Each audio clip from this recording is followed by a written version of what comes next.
নমস্কাৰ। আজি মই পাশ্চাত্য সংগীতৰ দ্বিতীয় খণ্ডলৈ আহিছোঁ।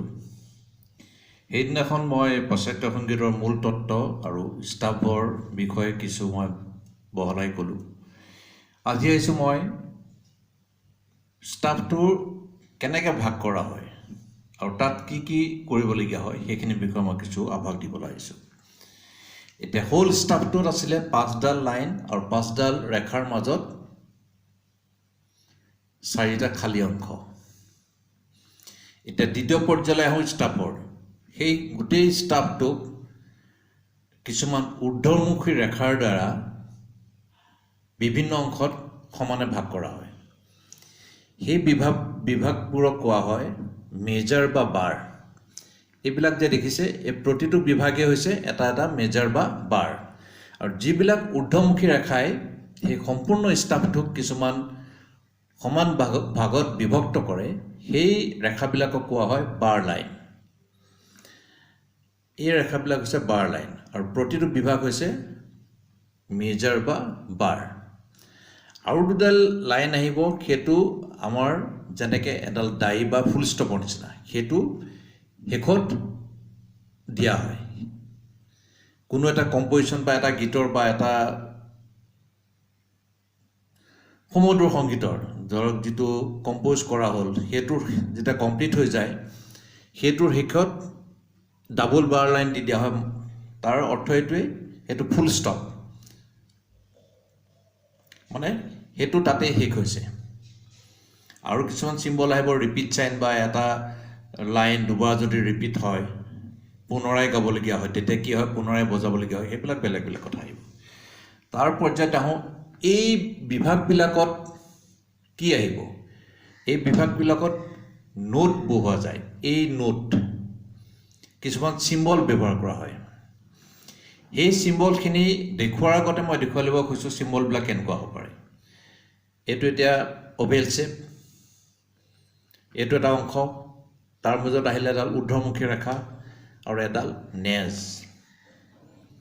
এতিয়া পৰ্যায়ক্ৰমে এইবিলাক দেখুৱাই যোৱা যাব কোনটো কি, কোনটোৱে কি কৰে। এইবিলাক আচলতে সময়ৰ দৈৰ্ঘ্যতা, এই সময়ৰ দৈৰ্ঘ্যতাটো নিৰূপণ কৰে এই চিম্বলবিলাকে। এতিয়া মই দেখুৱাই গৈছোঁ দ্বিতীয় পৰ্যায়লৈ।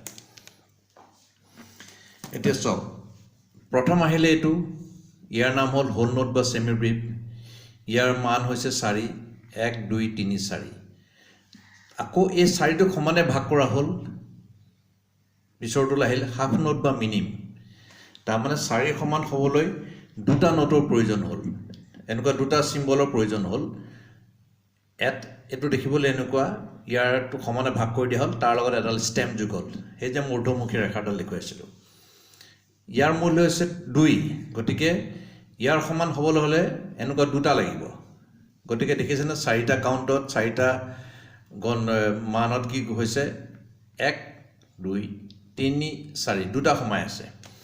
আকৌ সমানে 2টোক ভাগ কৰা হ'ল 1 যোগ 1, তেতিয়া কি হ'ল কোৱাৰ্টাৰ নোট বা ক্ৰচেট। এইটো হ'ল সেই গোল অংশটোক ক'লা কৰি দিয়া হ'ল, তাৰ মান হৈছে 1।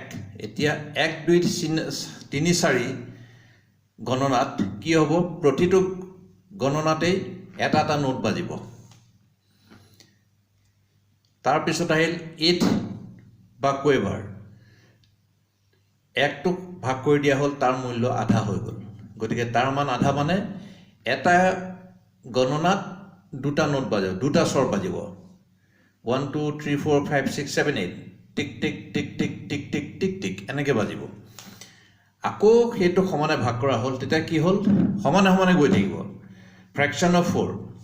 তেতিয়া হ'ল কি এটা নোটত 4টা, এটা গণনাত মানে এই এটা কাউণ্টত 4টা নোট বাজিব, টিক টিক টিক টিক টিক টিক টিক টিক টিক টিক টিক টিক টিক টিক টিক টিক। দৈৰ্ঘ্যতাটো বাঢ়ি নাযায়, কিন্তু গতিটো বাঢ়ি যাব। এইটো ধৰণেই, আৰু এই চিম্বলবিলাকে ইয়াত বিভিন্ন ধৰণে ষ্টাফত সেই বাৰবিলাক যে দেখুৱালোঁ বাৰত বহুৱাই যোৱা যাব, আৰু সেইটোৱে নিৰ্ণয় কৰিব এটা নোটৰ দৈৰ্ঘ্যতা কিমান, এটা স্বৰ কিমান দেৰি বাজিব।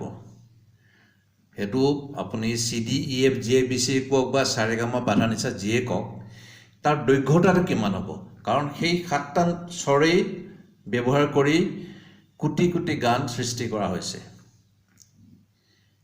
আৰু সেইটো সম্ভৱ হৈছে কিয় সেইটো সম্ভৱ হৈছে এই সিম্বল বিলাক এই চিহ্ন বিলাকৰ দ্বাৰা সেইটো সম্ভৱ হৈছে তাৰ লগত আৰু দুটামান চিহ্ন যোগ হ'ব প্ৰতিটো চিহ্নৰ বিপৰীতে ৰেছ সাইন আছে ৰেছ সাইন মানে নীৰৱতা সম্পূৰ্ণৰূপে নীৰৱ গতিকে সেইবিলাকো ইয়াত ব্যৱহৃত হ'ব কিন্তু এটা কথা কওঁ প্ৰতিটো বাৰৰ বা মেজাৰৰ দীৰ্ঘতম গণনা হৈছে 4 মান হৈছে 4তকৈ বেছি হ'ব নোৱাৰে এটা বাৰৰ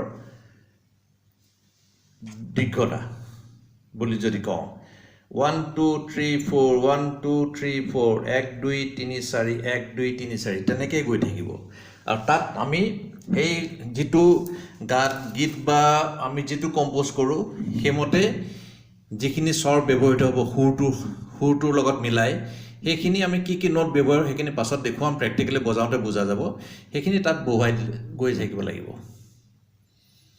এইখিনি এই পাশ্চাত্য সংগীতৰ পিছৰ পৰ্যায়টোৰ মূল কথা প্ৰথম আহিলে ষ্টাফ তাৰ আগতে আহিছিলে প্ৰথম পৰ্যায়ত আহিলে নোট তাৰপিছত আহিলে ষ্টাফ এতিয়া ষ্টাফটোত কি আছে ষ্টাফটো কেনেকৈ ভাগ কৰা হয় তাৰপিছত আহিলে নোট এই মানে এটা স্বৰৰ দৈৰ্ঘ্যতা এইখিনি বহাব লাগিব এইখিনি ক'ত কেনেকৈ ব্যৱহৃত হ'ব সেইখিনি মই পিছৰ পৰ্যায়ত আকৌ বুজাই যাম আজিলৈ ইমানখিনিকে ক'লোঁ ধন্যবাদ